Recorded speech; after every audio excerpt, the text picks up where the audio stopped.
All right, welcome to another episode of Soto Desperado Plays Ark Survival Ascended. I have a few videos lined up, and I'm over here in Carno Island across the water from my base. And there was a blue drop there, but I missed it, so I'm going to go for this blue drop and see if I can get some good shit. And the first guy that I'm going to play is named Sage Wanderer.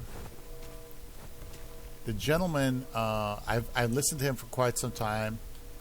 He does missionary work, and he's gone through a hell of a life. And he's been dirt poor. He's been, here and there.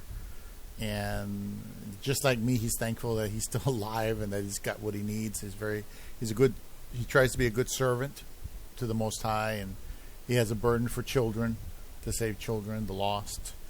And he's the guy that testified about what he heard, the satanic, this lady that used to be a Satanist or some sort of satanic, I think of them as vessels. And this is, he's saying gang wars are about to erupt in America. So let's see. Now, this is a little bit religious, so those of you who are religious, just take it, objectively. You don't have to get all crazy just because he says praise the Lord or whatever. But just listen to the content. Here we go. Sage Wanderer here, coming at you from my cabin down by the creek. Yeah. So, I want to talk about a story that's making headlines. And I've been following this since before anyone was talking about it. One of the benefits of having a subscription to the Sage Wanderer channel is that you've got somebody working on your behalf to dig up news stories that aren't being covered by the national news. And so I've been aware of this growing problem with the Tren de Agua gang out of Venezuela. This is a violent Venezuelan prison gang, very much like MS-13, which is something you've already heard of. And they started in prison in Venezuela, then they took over the streets in Venezuela, then they spread throughout Latin America. And since the borders have been open for the past 3.5 years under the Biden-Harris administration, we have the Venezuelan gangs taking large amounts of territory here in the United States. And I want to talk to you about how this is going to lead to the biggest gang war that America has seen probably since the 1920s and 30s. So this Venezuelan gang has made headlines by essentially taking over an apartment complex in Aurora, Colorado. And they're forcibly evicting, even though they don't own it, right? They've taken it over. The apartment management company doesn't know what to do with them, and they've all been evicted, but they're not leaving, and the police aren't doing anything because guess what? Denver defunded the police and announced that they wouldn't show up unless there was an active crime.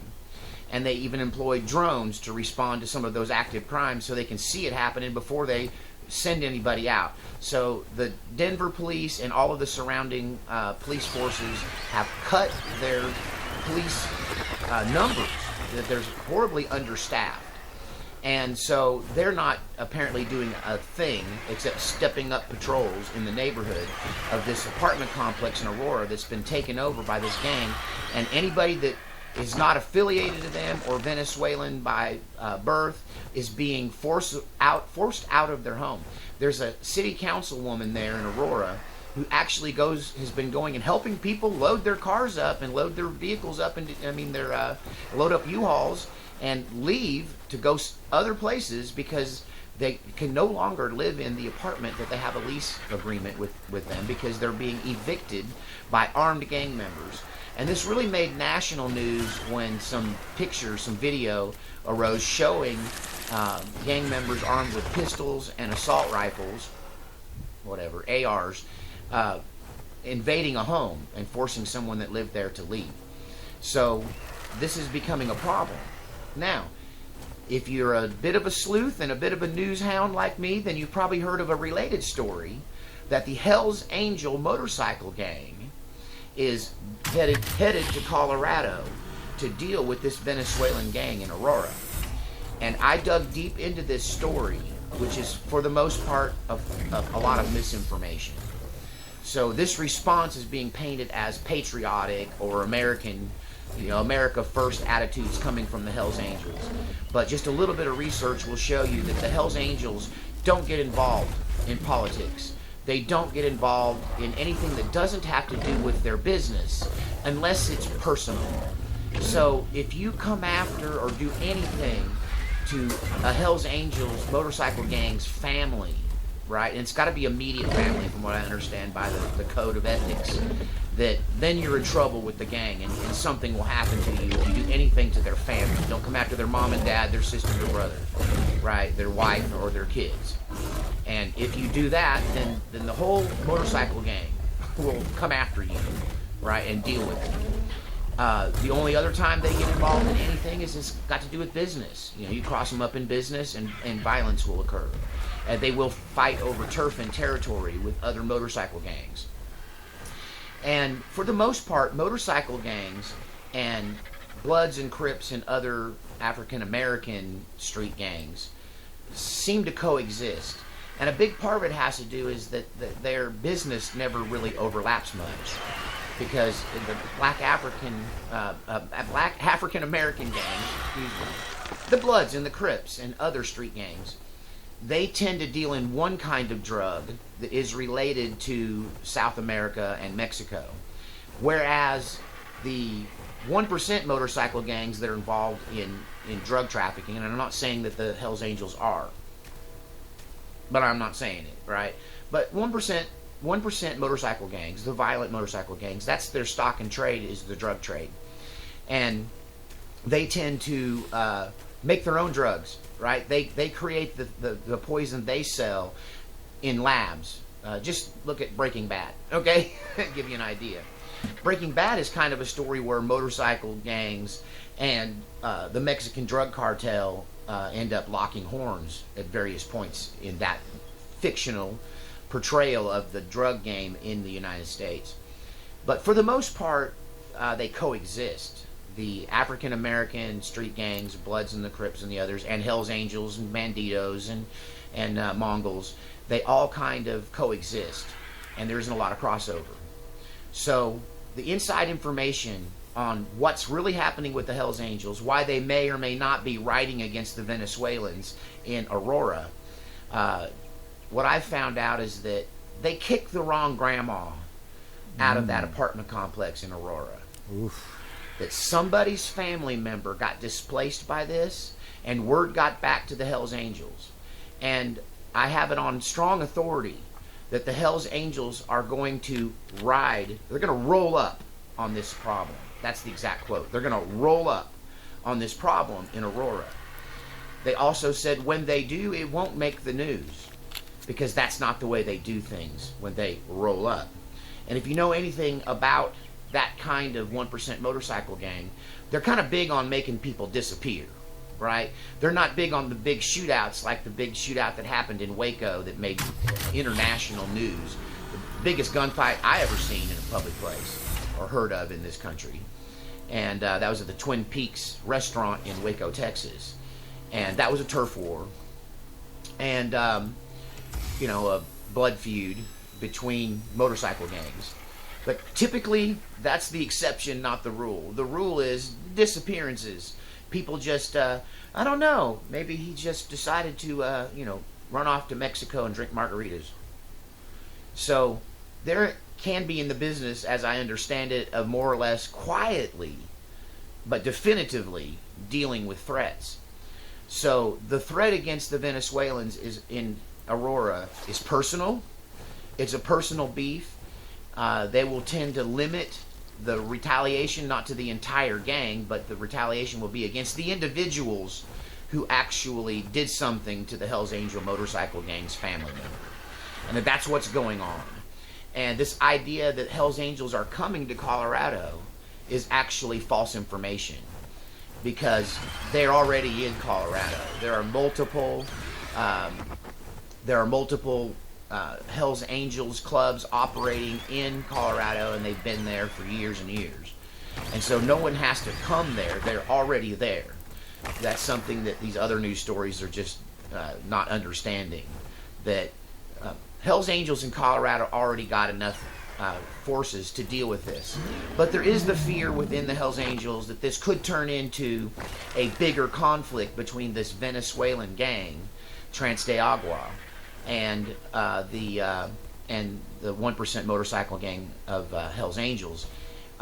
So reinforcements apparently are kind of coming from other states. If they're needed, they're just going to come and hang out and make sure everything goes smooth. So right now you don't have an open war, more like a personal beef, and it's going to be dealt with kind of quietly. So if you're looking for the big shootout at the Aurora, Colorado apartment complex, you're probably not going to get that headline. They're going to do everything they can to deal with the problem off the books and in the dark, right? But bottom line is, I wouldn't recommend doing anything unrighteous, unholy, or bad to somebody who has a family member in any of these 1% motorcycle gangs. Whether it's the Banditos, I have a lot of experience with the Banditos because I operated as a musician in Texas, and they own a lot of the bars. And nearly every time I got paid, I got handed a handful of cash for the band from somebody who was wearing a Bandito vest. And most of those bars are managed by upper-level Bandito businessmen. These are investments. I won't say that they're a front, but they're definitely, they just invest in nightclubs. So being a musician, I have a lot of interaction with them. And I partnered with Banditos in an organization called BACA, which is Bikers Against Child Abuse. So I can say that Banditos, Mongols, probably even Hells Angels, certain members are kind of involved in the Bikers Against Child Abuse movement, where they raise a lot of money. So I played for free for BACA, and that got me some kind of recognition from the Banditos because I was willing to offer my services for free for the prevention of child abuse, right? Because I love babies, right? I love children. I'm a survivor of child abuse. So if I'm going to give my time to something, that's the kind of thing I'm willing to give my time to. So I have some insight into the moral code that these people have personally, and I'm picking up chatter on the internet that suggests that this thing going on is a personal beef, right? Basically, in Aurora, they don't really care if these people take over the apartment complex. They just kicked the wrong granny out, and now they're going to pay. This is what I'm hearing. And it's not going to make national news. It's probably not. But this Venezuelan gang is ruthless, and they may not take a slap on the wrist and one of their guys or a handful of their guys getting smoked over this.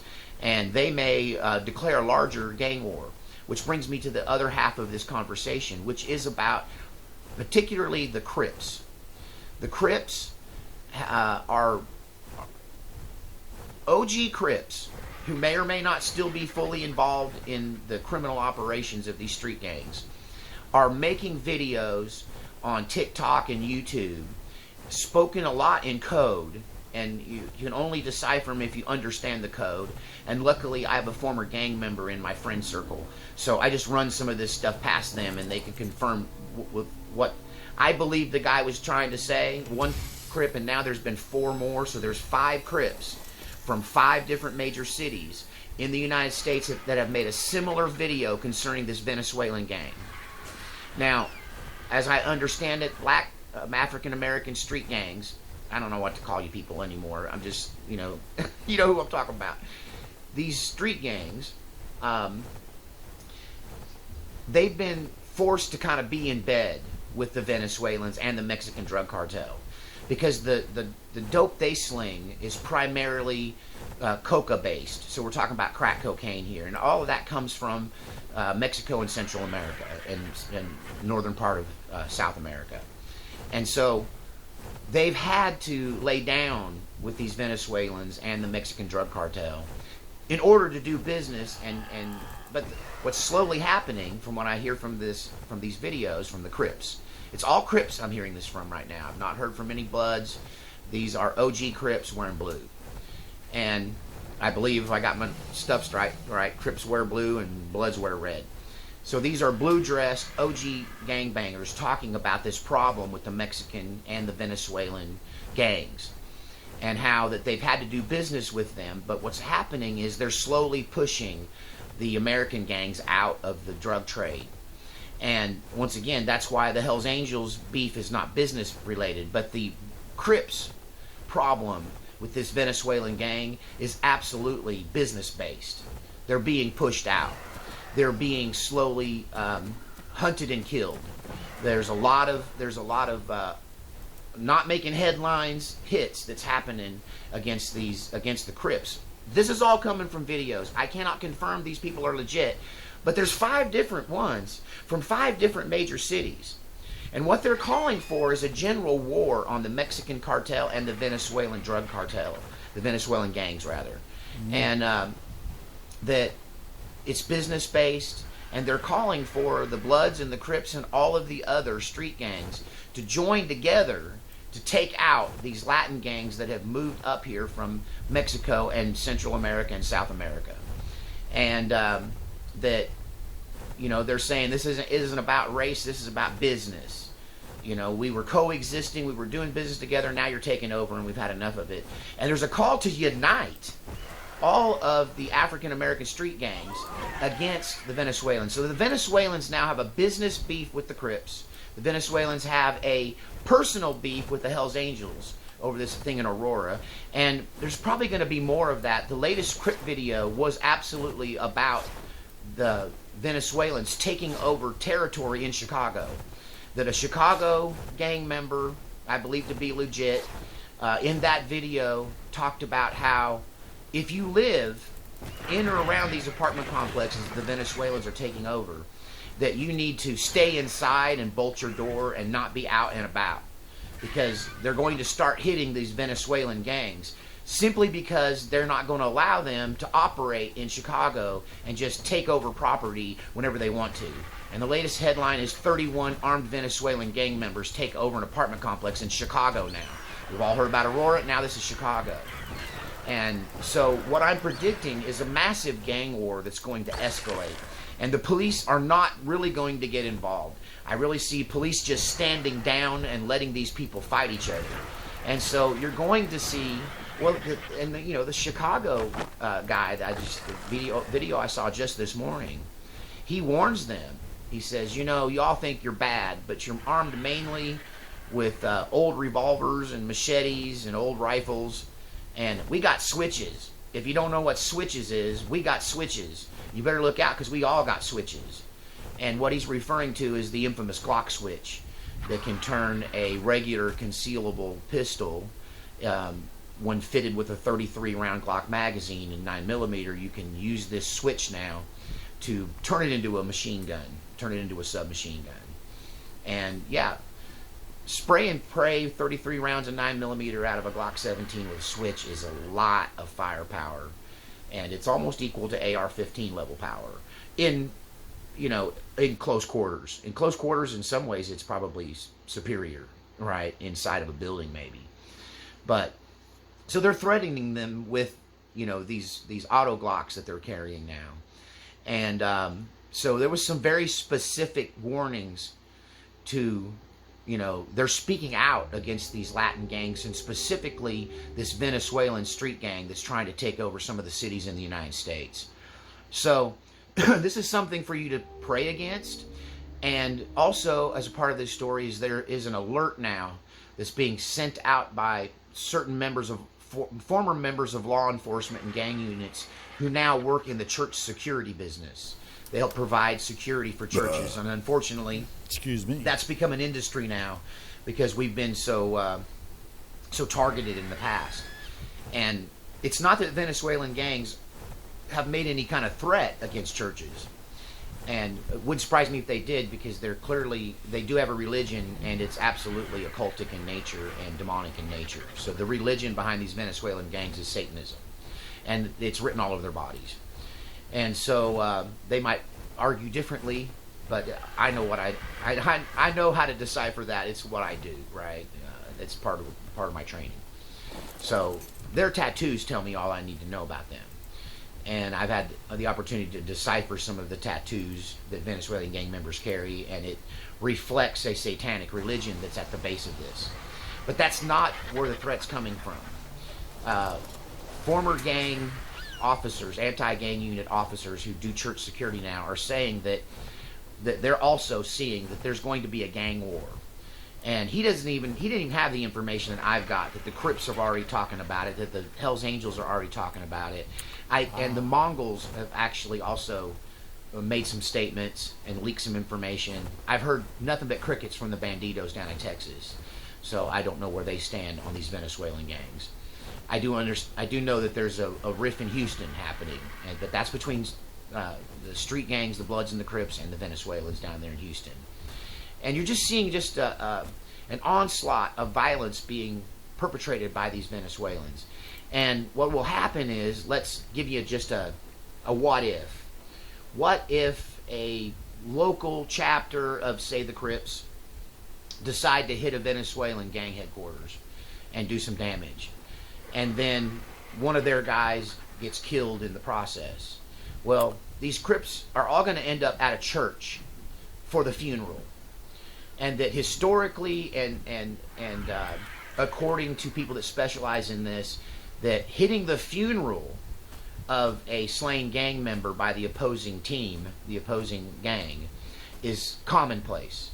So the alert that went out to churches was step up your security, especially around any kind of funeral, because a person in your group might be loosely affiliated to some gang member, and one of their family members dies, and they have this funeral at your church, and then there are gang members present at your church for the funeral, and that's when a drive-by could occur. So this is becoming a threat to public safety. This is rapidly escalating. I see this by winter being a thing, and I'm kind of on the cutting edge of it. I actually thought I'd done a video on this, but what happened is that after all of that demonic backlash, I had made several videos, one of which mentioned this topic of this Venezuelan gang down in Aurora, Colorado. But it went to the cutting room floor. Like, it was it didn't make it up to snuff, and I ended up posting a video up last week that didn't include this topic. So I thought I'd scooped everybody, but it appears I'm behind on reporting on this. However, I believe I have more details than anyone, because I've been working on this story for about 3 weeks. And I don't know anybody touching it until this Labor Day weekend. It started to hit the YouTubes and eventually start to show up on national news. But it's something that the Denver news have been talking about for about 3 weeks. So that's kind of what caught me on this, was that I started hearing reports out of the Denver local news on this Aurora complex. But a greater gang war is going to surface out of this. And you know, I saw that Civil War movie that they made, and I spent money on a movie, and I never ever do. The last one I spent money on was Sound of Freedom. I only go to the movies to watch something that I think is something I can talk about on my channel, or I need to know about on my channel. And after seeing that movie, they got it so wrong on so many levels. And the movie itself was just a ridiculous attempt to scare you with threats that Trump's going to be a dictator. And it was all woven into the story. I doubt Trump would ever become a dictator, but and I couldn't even make a video about it. They were wrong about Hitler. But one of the things that everyone who tries to figure out what's going to happen in a civil war or revolution, there's one common thread that they all seem to miss or not even recognize in any of their fiction, is that street gangs, motorcycle gangs, and street gangs, underworld gangs, you know, the Italian mafia is less of a player than it used to be, but they're still there as well. And in past times, when the Italians were running everything, they were involved in engineering political campaigns. They were involved in intimidation and threat and blackmail, and they had a hand in the assassination of John F. Kennedy in Dallas, Texas. But for the most part, they're not as big a player in this story, but I expect them to also play a role. But one of the things that people just leave out is, what are the gangs going to do? When a civil war breaks out, these gangs, they're already violent, they're already armed, right? And the chaos that could ensue just from that source is something that's left out of fiction, like the Civil War movie that was produced last year, or earlier this year. And so, in future coffee talks, I'm going to factor that in. What role will the Bloods and the Crips play in a civil war? What role will the Hells Angels, the Bandidos, and the Mongols, and, you know, Gypsy Jokers, what role are they going to all play in any kind of open conflict? And I really see them joining forces. I really see Bloods and Crips temporarily burying the hatchet just to deal with these migrant gangs that are taking over their territory. That a general truce to some degree between rival gangs is going to occur as they join forces and share intel on how to defeat this very powerful international gang of Venezuelans that has come into our country. And it's going to reach a point where it's going to be unsafe to be in any of these urban areas. And what you may not realize is that all of these gangs are present even in towns as small as Shawnee, Oklahoma. That there are Bloods and Crips and Venezuelans right here in the heartland. Right? They don't have to be in Denver or Chicago or Houston. They can be in smaller, they're all in smaller towns too. So this kind of violence could break out in the most unusual places that you wouldn't expect it. So I'm offering this up to you so you can pray against it. I'm offering this up to you so you can be aware of it. And just for general information, I believe a massive gang war will erupt within the next year that has nothing to do with politics and everything to do with this powerful Venezuelan gang that's attempting to take over the underworld trade in America. And the people that are already operating in that sphere is going to have a problem with it. And that includes all these street gangs, all the biker gangs, the Italians, and right now it appears the Mexican cartels and the Venezuelan cartels are kind of working together, and they may get lumped together in a response from these various different gangs in America. But a gang war is coming, and you've been rightfully warned. All right, we'll see you next time. Don't forget to support this channel. I'm able to do all this research and track down these stories and go to the four corners of the internet and able to spend time talking to people that I know that came out of this, whether it's my military contacts or contacts in the underworld through, connections I made in the music business, that I'm going to be able to continue to give you this information because you're supporting me with your donations. I don't get any money from YouTube, so the links are in the description. Please make a contribution to keep this information flowing and keep me on the air. We'll see you next time from my cabin down by the woods.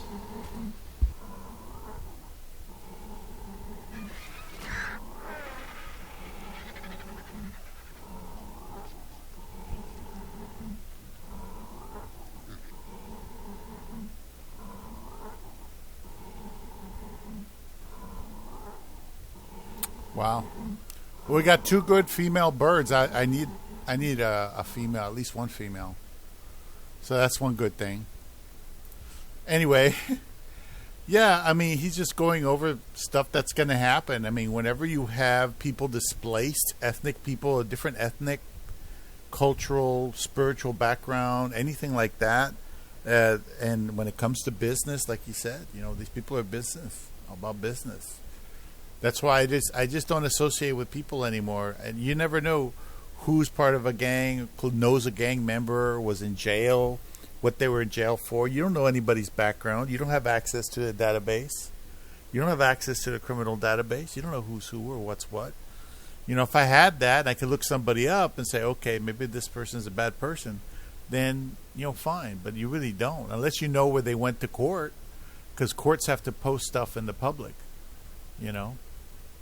Anyway, that's an excellent video by him. Anyway, Common Sense, Josh Piper. Let's see what he's talking about. And so what happened to Common Sense? Don't you guys feel like most people, at least in large part, it's like two different factions of people? I think you could basically sum up this election as two different factions of society. You got like 50% of people that if they find out the other person supports a certain candidate or a certain political party, that they become very hostile towards the other 50%. So has it always been that way? I mean, I'm not that old. I don't know how it was back in the 70s or 80s or 90s, because I was born in the 90s, but I don't know if it was this hostile, right? I mean, I know people that if they find out you voted for a certain candidate, they're just going to not like you anymore, or they're going to be very not willing to interact with you. because they'll hold it against you as if you're some sort of bad person. So that's why I'm titling this thing like common sense. Like where's the common sense here, right? I don't care who someone votes for. I really don't even care for what someone's personal beliefs are on anything. Religion, politics. I don't hold it against people, right? I mean, it doesn't matter to me. You're free to think whatever you want. You're free to vote. Oh shit. You're free to vote for whatever you want. You know, your opinion on abortion or taxes or whatever. It's like, you know, whatever. We can still have a conversation about it. I'm not going to not talk to you just because I found out you voted for Trump or you voted for Biden or whoever. It doesn't matter, right? People don't want to do that anymore, though, because they want to label you.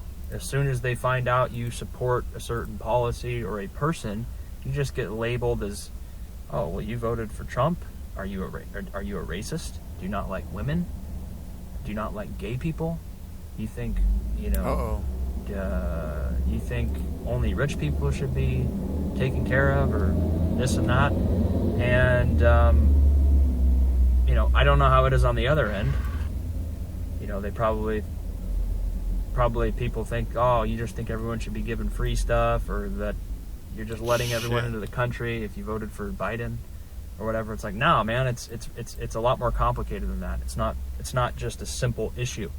And when you're forced to vote or identify with one person, right? There's only two people, realistically, right? There's a Democrat and a Republican. So if you're forced to side with one of them, you have to kind of choose between the lesser of two evils. But simply voting for someone shouldn't get you labeled as a bad person or someone that isn't reasonable, right? At the end of the day, you kind of have to vote for one person, right? There's really only two options in the United States. You can't really vote for a third party candidate and expect that they're going to have a real chance. You can't do that. Oh shit. So I don't know think what's it's going a little on. unhealthy for people to just, you know, basically label you as, oh, well, you're on the other side and I don't want anything to do with you. I'm not willing to talk to you because you're not reasonable. Well, that's just the society we live in. Like, again, you have to kind of vote for one person or the other. And I think it's unfair for people to just instantly disqualify you and say I'm going to disagree with everything you say. It's a lot more nuanced than that, right? You can't just throw someone away because they voted for a certain candidate or they feel a certain way on one issue. It's just one issue. And let's just talk about being more in the middle. It's like, sure, I may be voted for someone, but I'm reasonable. I'll talk to you, okay? I'll listen to what the issue is. And if I'm wrong, or if you provide some evidence on a certain issue that is kind of good evidence, I'll say, hey, I was wrong. I reserve the right to change my mind on stuff. And I think today people kind of lose that. They don't ever want to admit they're wrong. You know, they want to just 100% support the person they voted for, no matter what. And they'll never admit that person was wrong. They'll support everything they do because they feel like it would be, I don't know, they feel like they would get discredited if they disagreed with anything that their candidate did. You know, it's like me. I voted for Trump, okay? But does that mean I agree with everything? Sorry about that. I had some sort of problem here. My apologies.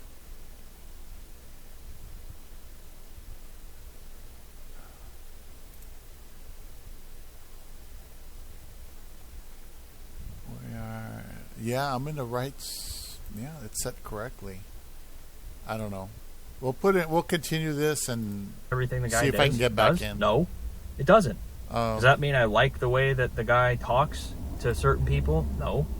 I mean, I think he's funny, and I think he's a hard worker, and I think he has. Hi, everybody. This is the. He doesn't have. He's not controlled by anyone else. He's kind of a loose cannon. Okay, is he perfect? No.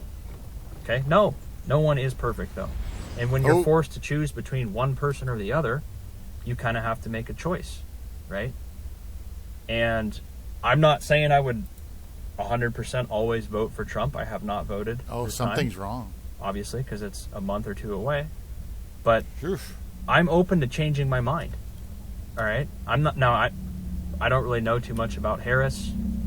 Okay, but the debate I think is next week. And if Trump comes out and makes a complete fool of himself, I'm not the type of person that would say I'm just always going to vote for Trump no matter what.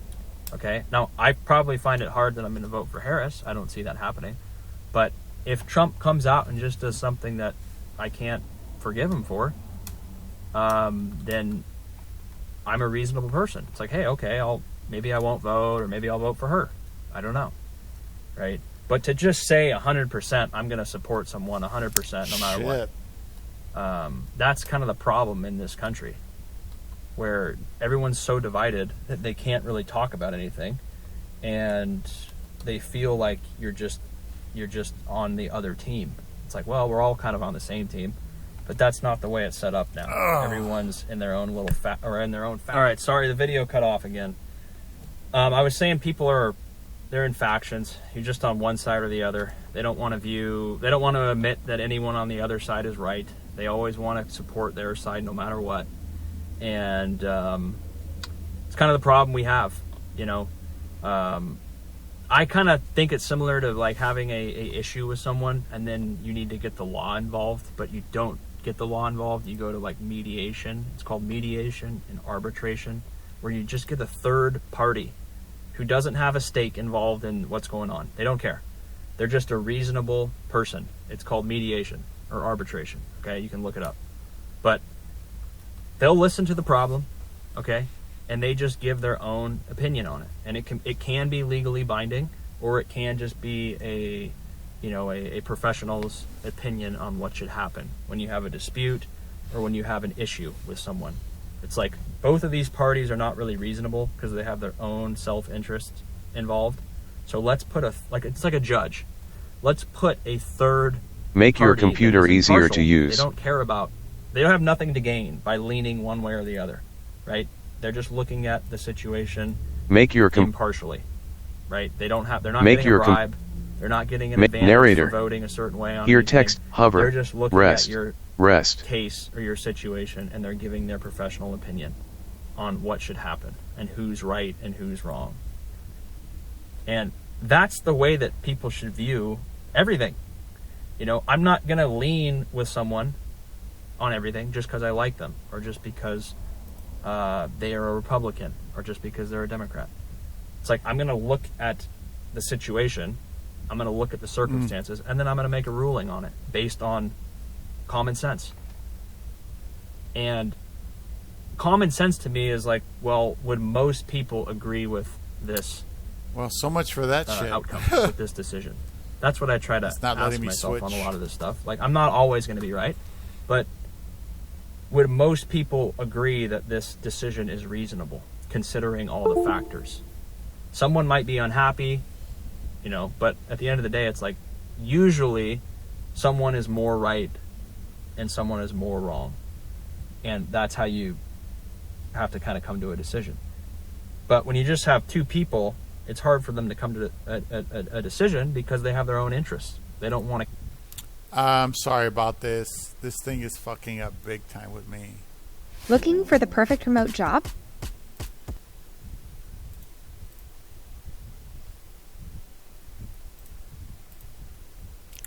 Okay. So going over here.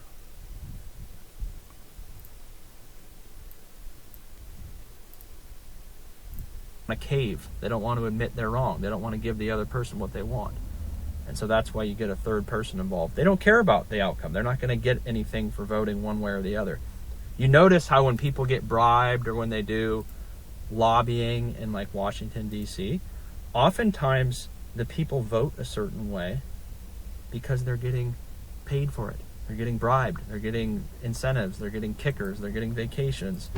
You know, getting to go to football games or the Super Bowl. That's going to influence their decision, right? But when you talk about an impartial third party, They don't care.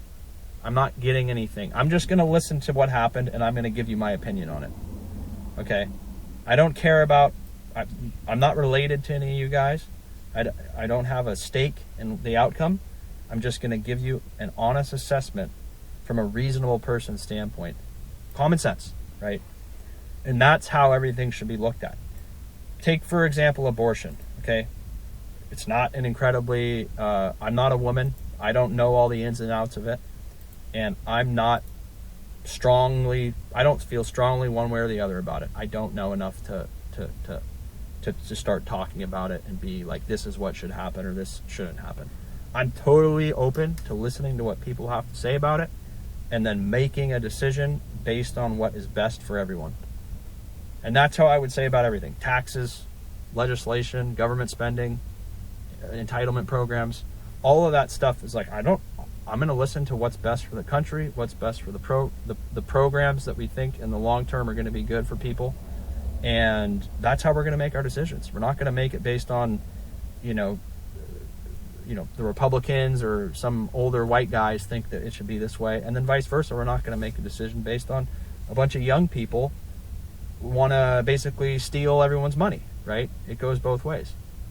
I always found that funny. Like, younger people typically want more stuff given to them because, the older people don't want to give it away because the older people put in time to get their resources or to get whatever they have in life.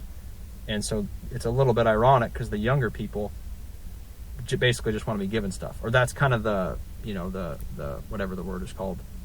That's what people think a lot of the time. They just want handouts or they just want free stuff and they didn't have to work for it and blah, blah, blah. So it's never really that simple. I mean, younger people have their own challenges. Older people have their own challenges. And, oftentimes there's things that can be done that will be a good middle ground, right? The answer isn't to just take everyone's money. It's not to just take all the rich people's money. That's not going to work. Okay? But the answer also is, it goes both ways. If you can't just give everyone a bunch of money for not doing anything, and if you tax people who have stuff, what's the incentive for people that have stuff to continue doing anything? They're not going to. If they know that they're just going to get their stuff confiscated, they're going to stop working, right? And if you give people stuff for doing nothing, they're not going to do anything, right? So it goes back to incentives, but I'm going in circles now. Common sense. That's the point of this video. What do you guys think? It's kind of gone out the window. I hope it comes back, but I don't know. Let me know what you think. Subscribe. See you on the next one. Another Progressive home and auto bundle fully protect. Yeah, I'm sure that common sense is gone with the wind, so that's why I don't worry about it. And you expect common sense. Oh, that was Josh Piper, common sense. When you expect common sense from certain people in society, you're really wasting your time. Speaking of wasting my time, let me go ahead and save him. I'll bring him back. I'm going to have to restart my system. It totally screwed me, and I can't get back into my game unless I restart the computer. I think it's the graphics that got screwed up. It glitched. It isn't switching, so hopefully I can resolve that. And I'll be back. Thanks for watching.